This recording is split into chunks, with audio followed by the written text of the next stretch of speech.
Bonjour à tous, j'ai le plaisir de vous retrouver dans une nouvelle vidéo où nous allons reparler un petit peu de rotation Make-up Project Pan avec simplement quelques petites modifications au niveau du fonctionnement de ma présentation de vidéo. Je vais simplement un tout petit peu moins vous faire des retours sur comment dire, alors pas tellement sur les retours, parce que ça si c'est important de le faire, mais pas reprendre systématiquement tout ce que j'ai retiré de ma rotation, parce que je tourne quand même avec des produits que vous voyez très très souvent, et je ferai peut-être un point une fois de temps en temps, mais en tout cas, là cette fois-ci, je vais surtout vous parler de ce que je mets pour le mois de mai au niveau des produits que j'ai envie d'utiliser, ce que j'ai terminé en tout cas, ça c'est sûr, et quelques petits points par-ci par-là sur les produits qui sortent un peu, mais vraiment de manière très brève. Donc pour commencer, en termes de bébé crème, vous savez que c'est ce que j'utilise un petit peu plus souvent à l'arrivée des beaux jours, mais pas que, hein, mais c'est vrai que ça arrive un petit peu plus. J'ai remis celle de Garnier, dont je vous avais fait une vidéo il n'y a pas si longtemps que ça, et qui a été une très très jolie découverte me concernant. Donc pour le coup, je l'ai switchée avec celle d'Herborien et je vais la réutiliser. Et vous avez pu voir plus dernièrement que je vais, c'est pas encore fait, tester la bébé crème de chez L'Oréal. Je pense que je le ferai lors d'une vidéo avec certains produits, je pense, dont j'avais envie de vous parler justement. Donc je l'ai mise directement dans ma rotation et ce sera à tester pour le coup. Le fond de teint sérum de chez L'Oréal que j'ai un petit peu moins utilisé dernièrement parce que au niveau de ce qui me reste, vous allez voir qu'on en a terminé un déjà. Je dis on, je précise. Ici, c'est la teinte de Twilight que j'ai un petit peu moins utilisée, qui est une teinte un petit peu plus foncée que celle que j'avais précédemment en fait, et qui est un petit peu juste au niveau de l'hiver, ça fait un petit peu foncé.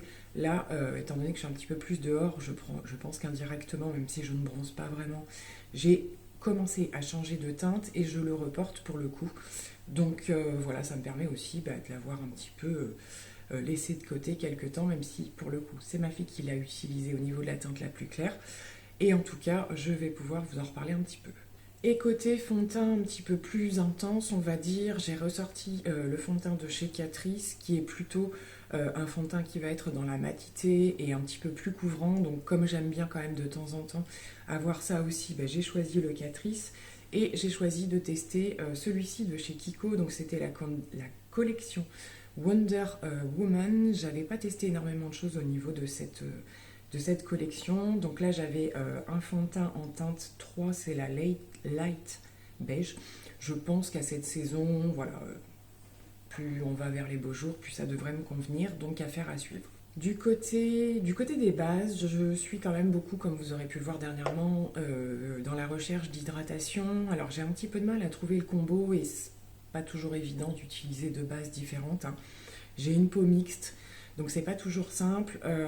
J'utilise quand même de manière générale une base hydratante et je vais garder la KVD qui fait très bien le job par rapport à ça et qui diminue quand même plutôt pas mal.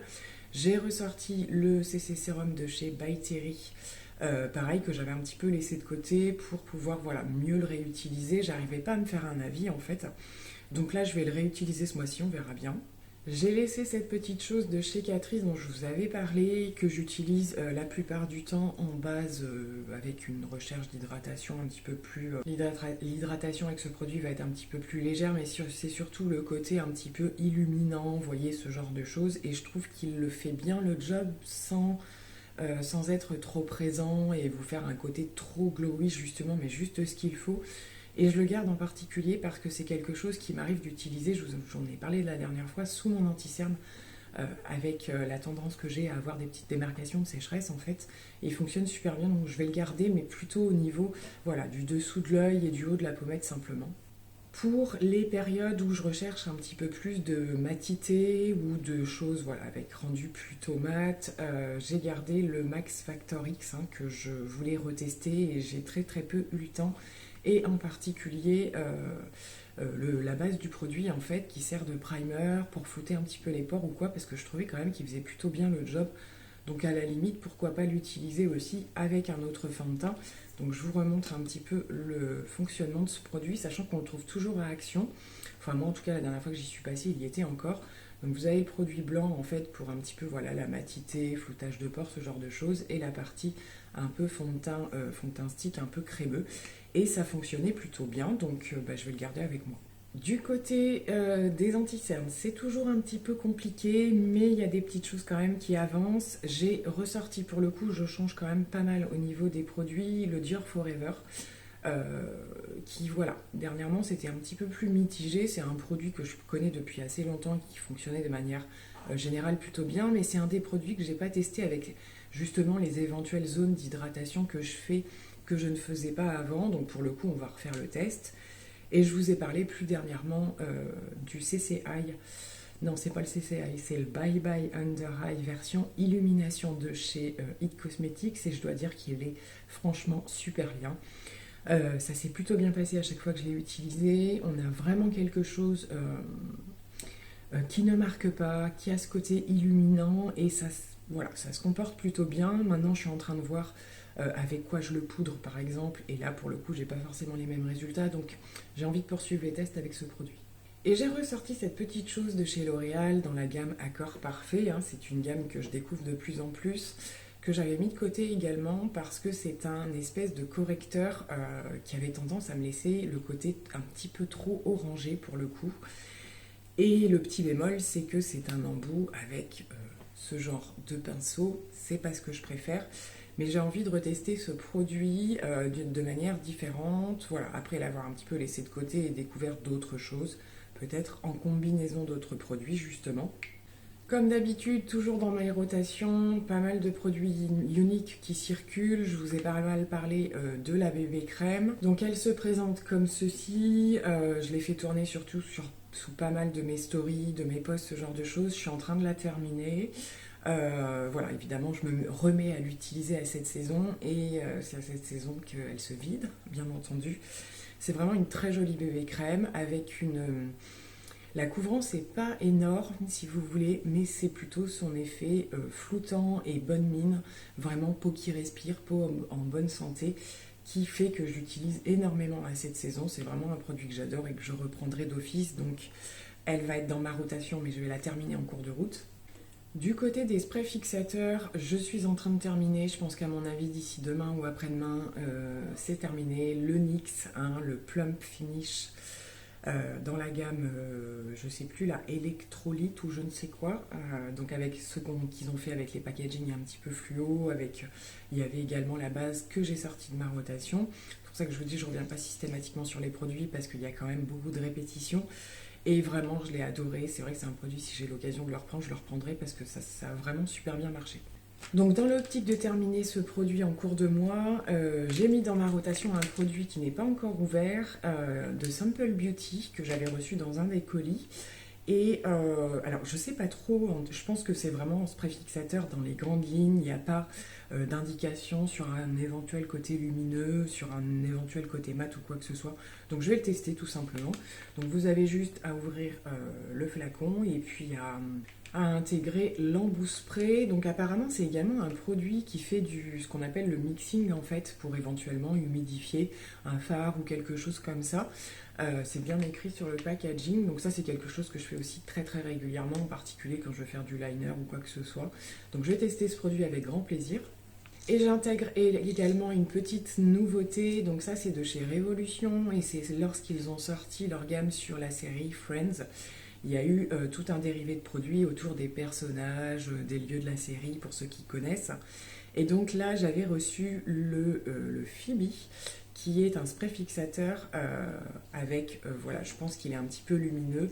On peut voir qu'au niveau de la teinte, il y a des petites choses un petit peu nacrées. Je ne sais pas vraiment si c'est effet pailleté ou quoi, on verra bien, ce sera la grosse surprise pour le coup. Mais voilà, pareil, quand je cherche à faire un teint plutôt glowy ou quoi, pourquoi pas à l'occasion. Donc, et d'ailleurs, pourquoi pas l'intégrer d'ailleurs lorsque je testerai un nouveau produit également, puisque c'est pour moi une nouveauté. Alors, du côté des poudres libres, je vais garder la Huda Beauty, qui a été une véritable révélation. C'est vrai que c'est une poudre que j'aime énormément, qui est pas...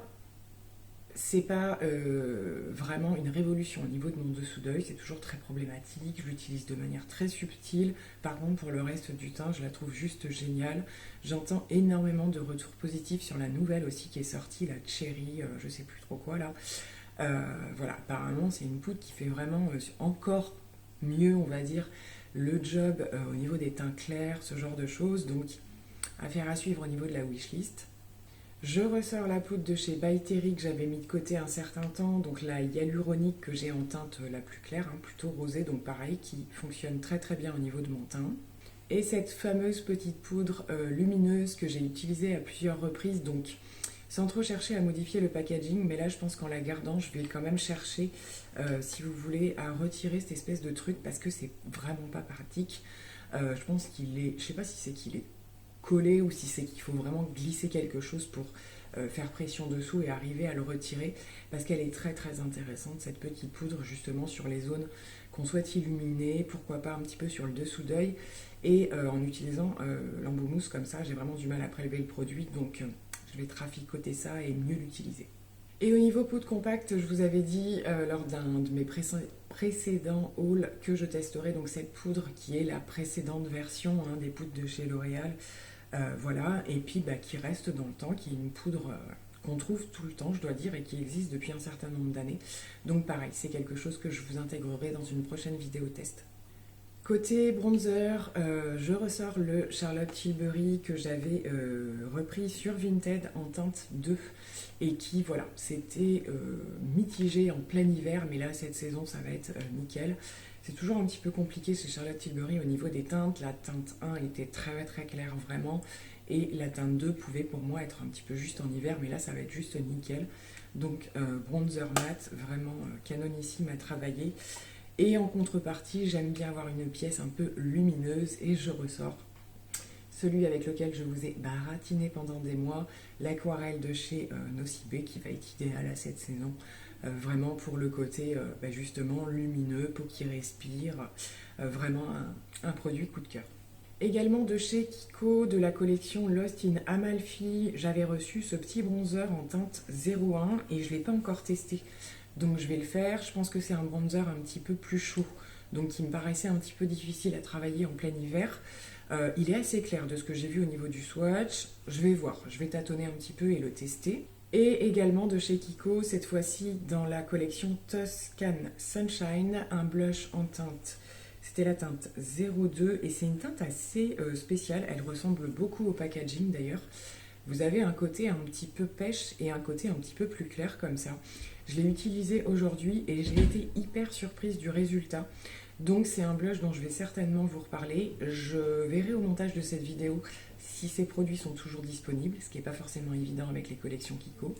Et donc pareil, à tester lors d'une prochaine vidéo, le blush de chez L'Oréal dont je vous ai parlé, pareil avec le reste des produits. Donc ça viendra, à mon avis, viendra sur le produit un petit peu plus tard. Et histoire d'avoir une teinte un petit peu plus rosée au niveau blush, j'ai ressorti le petit duo de chez Natasha Denona, où vous avez quand même un blush, comme vous pouvez le voir, à sous-ton quand même un petit peu plus rosé, et l'highlighter de ce côté-là. Donc je l'avais déjà utilisé, ça fonctionne, c'est super bien. C'est Natasha Denona, donc après il peut y avoir des déceptions au niveau des produits teints, mais là-dessus j'avais déjà testé, j'en suis ravie. Côté highlighter, je réfléchissais un petit peu parce que dans celui de Natasha Denona, c'est plutôt une teinte champagne. Et j'ai également ressorti de chez Becca le C-Pop tout simplement. Alors lui, pour le coup, qui va être un tout petit peu plus chaud quand même au niveau highlight. Mais je l'aime énormément, c'est vraiment intense, c'est beau, c'est glacé. Mais j'aime bien toujours avoir une teinte froide. Et là, dans ma sélection, j'en ai pas encore sélectionné, donc on risque de revoir d'ici la fin de la vidéo un autre highlighter apparaître. Et pour terminer, les produits crème. Donc pour ce mois-ci, j'ai décidé de ne garder que les produits Charlotte Tilbury. J'avais intégré la dernière fois, je ne sais pas si vous vous rappelez, celui de chez Shiglam. Mais voilà, j'ai pas le temps de tout utiliser. Donc pour le coup, je vais garder que ce de Charlotte Tilbury, sachant qu'au niveau du bronzer, j'ai l'impression que ça va pas tarder à se terminer. Donc voilà, ça y est, je sais, au niveau des highlighters, je vais garder celui de chez Unique en teinte blushing, qui est un highlighter à sous-ton plutôt froid et plutôt rosé, comme vous pouvez le voir. Donc, alors ma fille est venue l'utiliser et du coup, elle a un peu tendance à l'écraser parce qu'il est tellement crémeux que, voilà, il prend vraiment la forme qu'on lui impose, on va dire ça en quelque sorte. Mais voilà, c'est du beurre, c'est une merveille. Et c'est vrai qu'il a un sous-ton quand même assez froid. Là, je le trouve un petit peu plus chaud que ce qu'il n'est par rapport aux lumières en fait qui réchauffent un petit peu les tons, mais c'est vraiment un sous-ton froid rosé, il est splendide, ça se fond dans la peau, c'est glacé, donc ce sera celui-ci. On va terminer avec les palettes et cette fois-ci j'ai vraiment essayé d'être un petit peu plus succincte, tout est relatif, puisque vraiment Je passe dans une période où, alors c'est pas que je me maquille moins, parce que je me maquille toujours tous les jours, mais je vais un petit peu plus à l'essentiel et je fais moins de gros make-up. Voilà, à l'occasion, ou alors si je vais en faire un gros, ça va être pour une vidéo, ce genre de choses. Donc je me suis dit, soyons un petit peu plus sensés. Alors vous allez voir, il y en a quand même pas mal, hein. J'ai ressorti le trio de chez Martine Cosmetics qui a été dans le dernier coffret en fait qu'elle a sorti. Vous avez une palette de vert, une palette de ton froid, une palette de ton chaud. Donc comme ça je me dis voilà, au niveau des trois, même pour faire juste un fard, hein, il y a des fards qui suffisent à eux-mêmes dans ces palettes là. Je vais vous remontrer la verte par exemple. Donc voilà pour celle, alors je dis sous ton vert, mais voilà, il y a quand même un bleu, il y a un doré, il y a une espèce de terracotta bordeaux. Mais voilà, elle est vraiment... je la trouve hyper originale cette palette et pour le coup les autres vont avoir des teintes un petit peu plus passe-partout on va dire, donc je trouve que le combo fonctionne super bien en utilisant juste ce trio. Pour les éventuels jours où j'aurais envie de choses peut-être un petit peu plus intenses, un petit peu plus colorées, un petit peu plus rosées, j'ai ressorti cette palette que j'avais reçue de Too Faced et qui est dans les tons rosé, mauve. C'est vrai que pourquoi pas à l'occasion quand j'ai envie de faire quelque chose d'intense. Je ne l'ai pas vraiment testé, je dois dire, j'avais un petit peu swatché, fait des petites choses, mais j'ai envie d'y regarder d'un petit peu plus près. Je sais, alors tous les produits dont je vous parle, je vais essayer de vous les référencer en barre d'infos, mais il se peut qu'il y ait des choses qui ne soient plus disponibles, hein, à voir. Il me reste à tester également ce petit fard de chez L'Oréal. Comme je vous l'ai dit, hein, il est possible que ce soit un test que je fasse avec voilà, un liner humidifié ou ce genre de choses. Je trouvais que c'était une teinte idéale pour faire ce genre de choses. Donc affaire à suivre aussi, je vous en reparlerai. Et pour terminer, je suis en plein test, j'avais envie. Ma fille a refait du tri dans ses produits, ce genre de petites choses, et il lui avait été offert une palette d'action de la marque Fab Factory, qui est celle-ci. Donc ce sont les palettes qu'on trouvait, alors on les trouve le reste de l'année, mais elles ressortent souvent au moment des fêtes ou ce genre de choses, justement pour offrir. Et en swatchant quelques petits fards, j'ai trouvé qu'il y en avait des plutôt sympas. J'ai voulu voir ce que donnait un petit peu, vous voyez, là, au niveau des verts, les pastels et tout, et c'est plutôt assez sympa. Ce qui est un peu pénible, c'est que les fards sont minuscules. Par contre, c'est une palette où vous avez de tout. Quand vous voulez pas trop vous prendre le chou, vous avez même ce qu'il faut pour le teint. Donc, sachant que pour l'instant, elle voulait s'en débarrasser, je lui ai dit pop, ça me fera des tests en plus. Donc, écoutez, j'ai commencé à mettre mes pinceaux dedans. Vous voyez un petit peu le résultat aujourd'hui. Bon, j'ai fait simple, hein. J'ai fait un espèce de vert un peu pastel. Et j'étais plutôt contente. C'est pas une pigmentation de malade, mais ça se laisse travailler. Et on arrive, voilà, c'est aussi que j'ai pas voulu intensifier plus que ça. Mais j'ai envie d'y regarder d'un peu plus près, tout simplement.